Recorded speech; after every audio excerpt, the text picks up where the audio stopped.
HighBridge, a division of Recorded Books, presents It's the World's Birthday Today by flake Lorenz. Read by Shaun Grindell.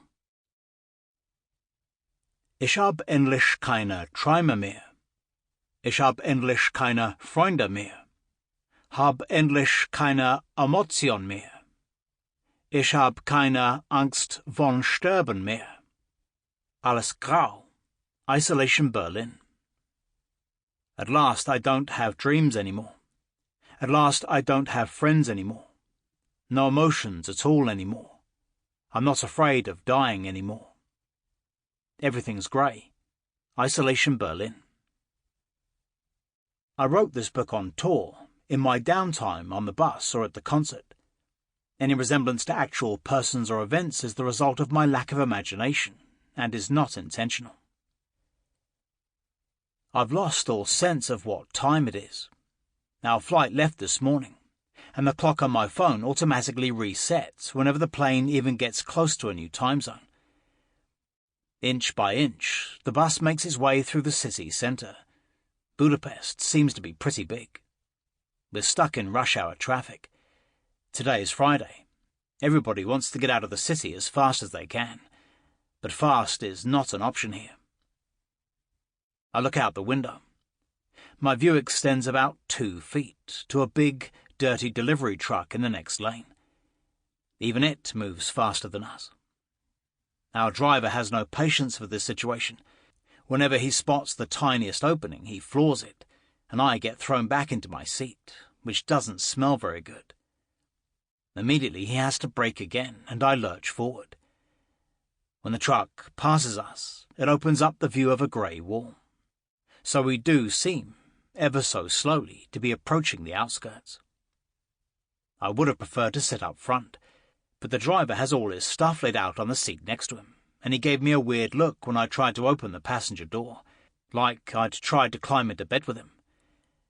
In the back, I feel so cast off, like I'm luggage, like I don't have any say. Plus, I enjoy talking to the drivers. A lot of times they're our only real point of contact with the country we happen to be in. Right now, I'd like to ask him about the music that's blaring out of the speakers. I found out about a new band in a shuttle bus one time, or at least the band was new to me. Their music sounded very urgent and kept jumping between different loops, almost like a record skipping. I was totally fascinated, and I asked the driver who the band was. We were in Barcelona, and I couldn't really understand what the driver was saying. That wasn't his fault. I speak neither Spanish nor passable English, and so he just pulled the CD out of the CD player and gave it to me. Or at least that's what I assumed was happening. When I got back to Berlin, I proudly played the CD for my daughter. I wanted to show her that even at my age I was still with it, still had my finger on the pulse.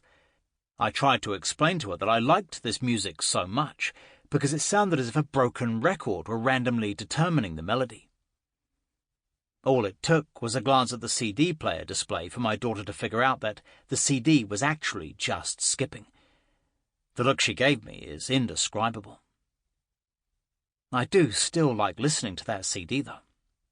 It's meditative in a way, and plus you really can't predict when it's going to skip. I don't feel like I'm listening to a piece of recorded music. Rather, it's like I'm an active participant in the listening experience. I always hear something new. The song that was just playing, which I also really liked, has finished. Now comes the news, also in Hungarian, of course, which means it's too late to ask about the song. I don't know how else I could start a conversation with the driver. He makes such a tight-lipped impression. Not that there's anything to talk about at the moment. When I got in, all he wanted to know was if anyone else was going to ride with us, assuming I understood him correctly. And I couldn't even answer this simple question, because now that we all sleep in separate hotel rooms, I never know where the others are. I'd hoped we would all ride to the venue together, but when I came down, I was the only one of us standing there, so the driver drove off with just me. The others probably know how pointless it is to leave at this time of day, assuming it really is what time I think it is. I've also had it happen that the clock hasn't reset itself after we've flown back from a concert somewhere far away. At any rate, I can't rely on the clock on my phone anymore. And you can't even trust the TV, since the networks all broadcast from different countries. If it's 3 o'clock in England, it'll be much later here. In Australia, there are even time differences of a half hour. Sometimes a city will be split between 2 different time zones, with a dividing line running right through the middle. There, you can't even make it to the dentist on time. It might be like that in America too, in Hartford or someplace. It was in Hartford that we once climbed up a railroad bridge on a dare. If I'd spent less time sitting around the house as a kid, and more time playing with the other kids, I wouldn't have had to do this kind of thing at a much older age, when the fear is that much greater. Naturally, a train came, and right when we'd reached the middle of the bridge. We had to press right up against the edge. There wasn't any railing, and when we looked between the cross ties, we could see straight down to the water. The train was infinitely long, which was probably why it moved so slowly, and it felt like an eternity until it was all over, especially since I spent the whole time staring at a run-over dachshund or raccoon that looked like a cut-open teddy bear. On this bridge, I had the opportunity to experience how elastic time can be, how much it can stretch out. Unfortunately, it usually tends to stretch out in unpleasant situations. Like here on the bus, where it feels as though we've been driving forever. I'm not entirely without blame in this, since I insisted we book a hotel in the city centre. That way all the sights are right there. Though the sights don't really interest me much. That may sound strange, but back in Berlin, I don't ever go to TV Tower or the Brandenburg Gate. Meanwhile, most of the venues we play are located outside of town, so that the fans, whether they're our fans or the fans of the local soccer team, don't mess up the city's image. This works pretty well, and I can tell we're getting close to the venue because I can see quite a few fans on the sidewalk to the left and right of us. They've parked their cars on the side of the road and are now walking in little groups. On foot, they're faster than the bus. I used to walk to the concert myself sometimes. It's not like I could get lost, I just followed the fans. But at the larger venues, I sometimes had trouble getting backstage. The phones at these venues don't always work, and the security personnel aren't counting on somebody in the band just showing up at their doorstep. In Berlin, I once tried to take a taxi to the concert. That way I could drink a beer on the way and wouldn't have to leave my car somewhere. When we got to the venue, I asked the cab driver to take me to the stage entrance. I was a bit pressed for time, since I had a bunch of stuff I was trying to get done that afternoon, and didn't leave until the last minute. When we play where we live, we basically have twice as much to do. I tend to forget that we have a concert. Anyway, I was trying to get to the artist's entrance. "End of the line's back there, big man," said the driver, pointing toward the line of people snaking around the venue. All I could do was tell him I was in the band. "No way, buddy." He started laughing at me. "Rammstein's playing here tonight. You're not fooling anybody with a trick like that." When I carefully tried to explain to him that I was playing with Rammstein, he answered with brutal logic. "If you," and here he had to laugh again, "were playing tonight, then you wouldn't be sitting here in my cab." And with that, he dropped me at the end of the line. That's why I now take the bus that the organisers provide for us. Out the window, an ugly industrial area comes into view. That means I'll be there soon. I peer out the dirty windows for a closer look. There are our big nightliners, the buses the crew sleeps on. Not right now, of course, but at night, when they're driving to the next concert. A short distance away, I can see something that looks like a convention centre or a sports arena. A parking lot stretches out in front. Everything is grey. And this is supposed to be rock and roll. Rock and roll isn't what it used to be, I would say, and hasn't been for a long time. Of course, it's an open question whether I'm qualified to speak on the subject simply because I play music. Come to think of it, I'm pretty clueless when it comes to most things. And rock and roll, what is it anyway? Wasn't it that peppy music our parents used to listen to? Or was it our grandparents? Weren't they the ones who saw that Bill Haley guy play at the Deutschlandhalle shortly after the war? Or was it the Waldbühne? For us kids from East Germany, it was all the same. Neither venue meant much to us. And even later as teenagers, we didn't know much more than the cultural centre. We called it the Kulti, and the House of Young Talent. Of course, some of the talent that played there was already pushing 70, but they were playing blues, so it was all right. It might sound hard to believe, but when I was young, there weren't any old rock musicians, since rock and roll was itself so young. Back then, Mick Jagger was 20 years younger than I am now. Just think about that. I was also of the firm opinion that once you turned 30, you weren't allowed to play rock music anymore, and no jazz before 30. Nowadays, too, you have to be at least 40 before they let you be Chancellor. I was talking about rock music. By my day, they'd already dropped the enroll part. Not even the kids who got held back a grade said that anymore. They were talking about hard rock, which I, of course, heard as heart rock. I mean, who writes heart with a soft D? And the rock and roll bands I knew played their songs more like museum pieces. When they played classics like Sweet Little 16, they were really trying to bring back that special feeling from back then, that particular lifestyle. A big part of this lifestyle, of course, was a leather jacket or a motorcycle, and jeans. When I was a kid, I actually heard an old lady complaining about these lousy Genhosen. Like me, she had a hard time with the English words. As a rocker, you also had to hang around in little gangs. Obviously, that was only something for really tough guys. Are heavy metal fans rockers? AC/DC is always singing about rock and roll. And what about rockabilly fans? Do they also get to call themselves rockers? There were so many ways to mess up, especially when punk came onto the scene. The unlucky ones never got to call themselves punks. They were immediately branded plastics. Can you be a punk and still live with your parents? In my opinion, yes. After all, I didn't move out till I was 23. If you were a punk, it also helped to have good connections in the West, or at least a lot of money, because how else were you going to get combat boots? And a leather jacket. In the East, you couldn't just go out and buy leather pants. You had to have them custom-made. That meant it took about a year till you had the pants, and they really weren't cheap. A lot of punks I knew came from well-to-do families and could afford it. They got good grades and were very interested in current affairs. If they weren't in a band, they painted or wrote poems. Sometimes they did all three.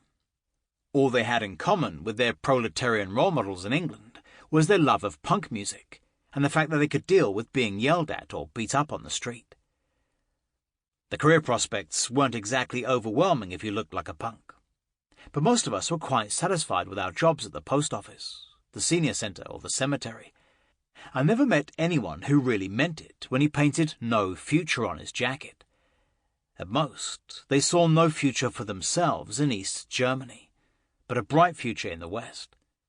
Sometimes their exit visa was approved before their leather pants were finished. Then I would ask if I could have them.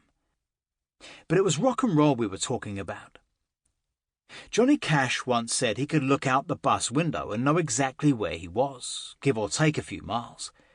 I believe it. What he meant was that he travelled around America so much that he knew almost every stretch of road. He played an incredibly large number of concerts in his life. It wasn't unusual back then to play 300 concerts a year, or for bands to be on tour for years at a time. Now they're always breaking up at the first sign of trouble, sometimes before I even knew they existed. But even I, who have been playing music for a few years myself, know at most a few roads in East Germany. The Helmsdorfer Kreuz and so on, or the Schkeuditzer Kreuz. where the big Hofner furniture store is. Now, though, when we fly to our concerts, all I see is a few clouds. With them, it's hard to get your bearings. By the next day, they've already disappeared. I guess real rock and roll happens on the street. And then the women.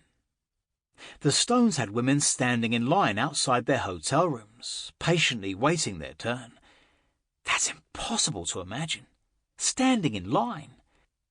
Even from a purely technological standpoint, something like that could never happen today. These days, in hotels, you have to put your room key in a slot in the elevator. Otherwise, it won't budge. How are the women supposed to get up there? I consider myself lucky if I make it to the room myself. If the stories are to be believed, musicians used to have sex before, during, and after the concert. And they radiated it too. Every guitar solo was basically foreplay. Their shirts were always open down to their belly button. Nowadays, you've got monogamous, politically engaged vegans up on stage. And as if that weren't bad enough, they're even sober. They've conscientiously prepared for the concert with yoga breathing exercises and done stretches to warm up their muscles. That's probably not all true. I probably just have a certain perspective on things because I've gotten so old. I suppose that too great a distance has opened up between my own meagre life and rock and roll, assuming they were ever close in the first place. And that's doubtful, objectively speaking. Nor has anybody other than me ever noticed that for years I've thought of myself as a punk. Right, it's not because of my age. I'm a punk, not a rock and roller. That's why I don't know what rock and roll is, or how rock and roll is supposed to act. I don't know how a punk is supposed to act either, but I just feel better when I tell myself that I'm a punk. Chapter 1. I pull at the zipper of my jacket with all my might, but it just won't budge. Probably because I sweat so much on stage. Everything gets soaking wet and starts to rust in the dresser. I thought my zippers were made of stainless steel and didn't rust, but this one here is totally stiff and won't move an inch. "Got any guests?" a voice shouts in my ear. It sounds a little like Kermit the Frog, only much, much louder. I jump up and knock my elbow against the little table in front of the couch. The pain is like a lightning bolt coursing through my entire body. I'm so startled I slide off the couch. "Got any guests?" Tom, our band assistant, looks at me, blank-faced. He's not tall, but very muscular, especially his face. And he wears giant horn-rimmed glasses, behind which you can barely see his eyes. Tom is nearsighted, which might be why he gets so close to the person he's talking to. Right now, he's working on getting the guest list finished. Because he has no interest in the alternative, hectically trying to radio the box office with the names that we shout at him at the last minute, right before the concert starts, he prefers to track everyone in the band down early in the afternoon to see if we want to put anyone on the list. "Got any guests?" As I still haven't been able to answer him, he shouts it a third time. Actually, he's not shouting. He just talks loudly. This is his normal, on-the-job volume. Really, he's totally calm and relaxed. To stop him from yelling a fourth time, I quickly shake my head, and just to be on the safe side, I say quite clearly, "No thanks, I don't have any guests today." Tom nods, satisfied. He figured that was the case. But better safe than sorry. This is something he's learned in years of dealing with musicians. But who am I supposed to know here in Budapest? It's true, sometimes people I know who happen to be in the area will call me and ask to come to the concert, but that's really the exception. And whenever it does happen, I let Tom know right away. Just so I don't forget, and the people aren't standing desperate outside the venue later that night. I know that awful feeling when you set out to go to a show, full of eager expectation, and then don't get in. The guests can't reach me at that point, since I can't hear my phone so close to the concert. And so they stand sadly outside, watching all the people streaming into the hall and wondering where they went wrong in their lives. Counting on me was definitely one of the mistakes. Tom storms out of the dressing room to go looking for the other guys in the band, and I turn back to my jacket. If I can't get the zipper to open, I won't be able to wear it tonight. See, the sparkle jacket, as I call it, because it sparkles like a disco ball when the light hits it, fits my body very tightly. It was lovingly tapered, of course, tailored, especially for me, from sequined fabric. But since I sweat so much, it gets a bit tighter after every concert, or I get a little fatter after every concert.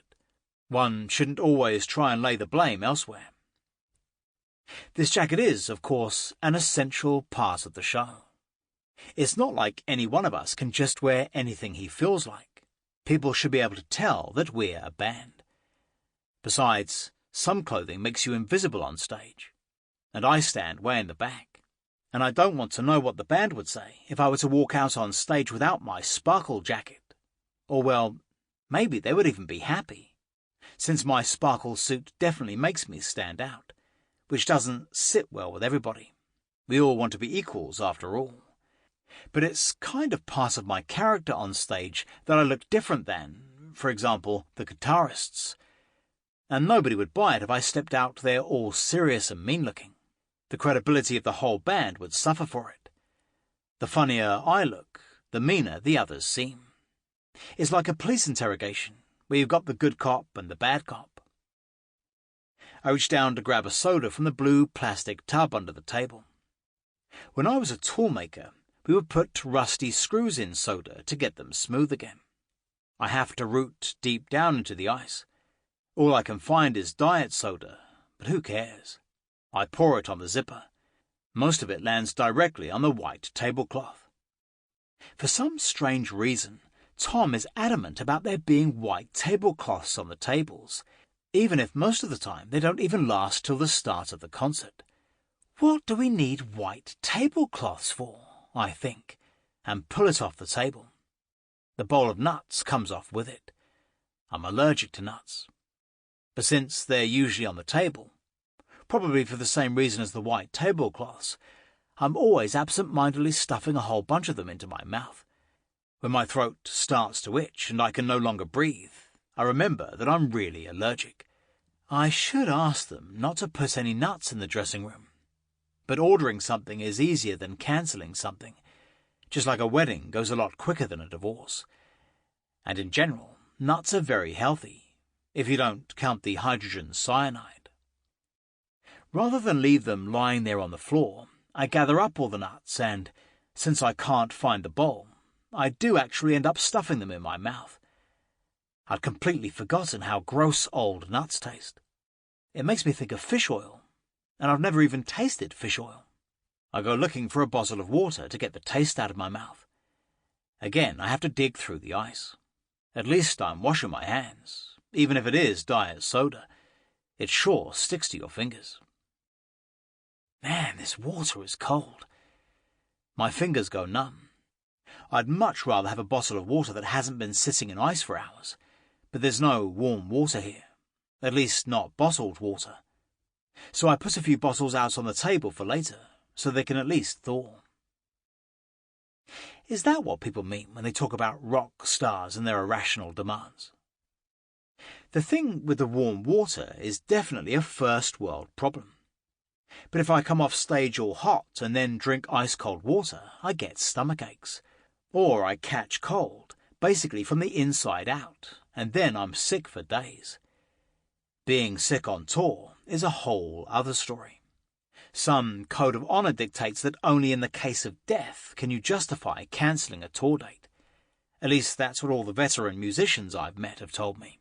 And so I keep ending up on stage with a raging fever, feverishly looking forward to the end of the set. Then all the fire on stage makes me even hotter. It's almost like a treatment. I know the English word treatment because that's what the Ayurveda people say. I just really shouldn't breathe in the smoke. All the various toxins it contains have no place in the human body, whether you're sick or not. Usually after the concert I'm feeling a little better.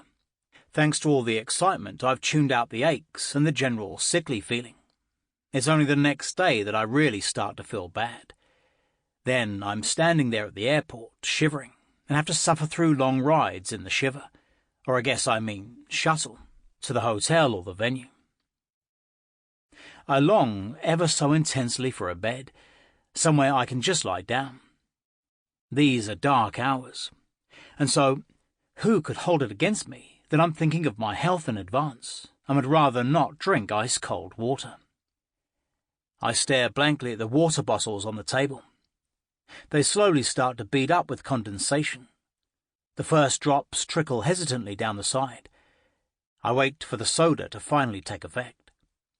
And when I think of the soda, it occurs to me that I could also drink some coffee. It, too, is supposed to wake you up. When was the last time I was actually awake? Even after drinking coffee, I have no problem falling asleep. But since I can fall asleep immediately, anywhere, I don't attach too much significance to that. The ability to fall asleep quickly is important if you want to be a musician. Someone who often goes to bed late should be able to make up the lost sleep in the daytime before climbing back up on stage. I know a guitarist who falls asleep as soon as he sits down in the tour bus. He once told me of the trouble he has getting out of bed. If he stands up too quickly, he said, he gets lightheaded and his vision goes dark. Then he falls back on the bed. But if he sits up slowly in bed, he smells his feet, and then he feels so ill that he again has to lie down. Compared to that, I've got it relatively easy. I'm just tired. And now I feel like having some coffee, so I head into the next room because I assume I'll be able to find some coffee there. You see, Powell, one of our guitarists, whose dressing room this is, likes to drink a freshly brewed cup of coffee before the concert. Powell really makes the best of life with the band. He has the gift of being able to enjoy to the fullest all the trappings of success. He gets a huge kick out of talking shop with other bands we used to only know from the radio. It makes him happy to be recognized and greeted at festivals. He likes to go out to dinner at fancy restaurants and drink fine wine. Once, he even bought himself a brand new car. I envy this, but can't really pull it off myself. And Powell, of all people, can. Powell, who for years didn't even have a guitar case, but just wrapped his guitar in a plastic bag and carried it around like that.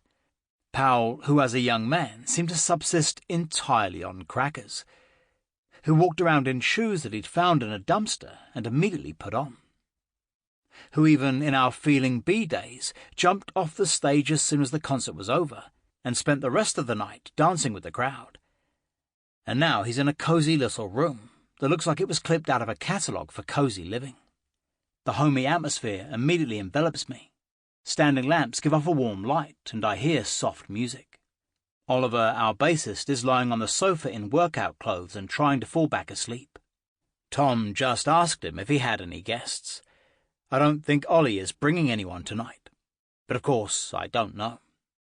Unfortunately, I know as good as nothing about him, or at least I have no idea what goes on inside his head or what he thinks of this whole circus. It's supposed to be a trademark of bassists that they just stand there and play their parts without saying much, but that doesn't necessarily have to hold true for him.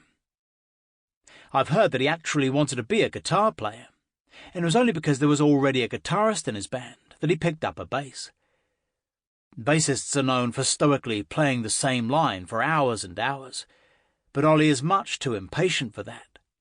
I think that's a good thing, since it means he's always thinking up new ideas that none of us would ever come up with. Whether these ideas are actually realized is another story. I shovel 2 spoonfuls of coffee into a cup and go to turn on the electric kettle, but the water is already hot. The dressing room looks nice and tidy. I feel bad for spilling some of the coffee grounds, and now I've spilled some milk too. I have such a hard time opening these cartons. What you really need is a pair of scissors. I walk quietly back to my dressing room. To make sure I don't get lost, the band assistant's assistant has stuck a laminated sheet with my and Till's name on the door. In the hallway are the other signs indicating which way to the stage, the catering room and the production office. They get taken off and packed up. Sample complete. Ready to continue?